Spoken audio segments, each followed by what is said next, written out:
Live na nagpakita sa Facebook livestream ni Senator Christopher Bongo ang dating Pangulong Rodrigo Roa Duterte ngayong araw para ibasura ang kumakalat na tsismis na umano'y patay na siya.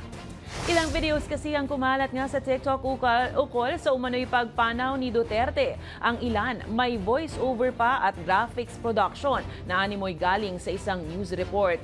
Think before sharing, ika nga, dahil ang lahat ng yan ay pawang kasinungalingan. Katunayan, ayon mismo sa dating Pangulo, feeling healthy nga siya sa mga araw na ito. Presidente, huwag kayong magtaka kung mamamatay ako. Mas mabuti pang magtanong, bakit pa buhay pa yan? Bakit tayo na magpahinga, matanda na? Yun pa ang tanong yun. Pero kung sabi mo, balitaan ninyo, may chismis, mamatay ako.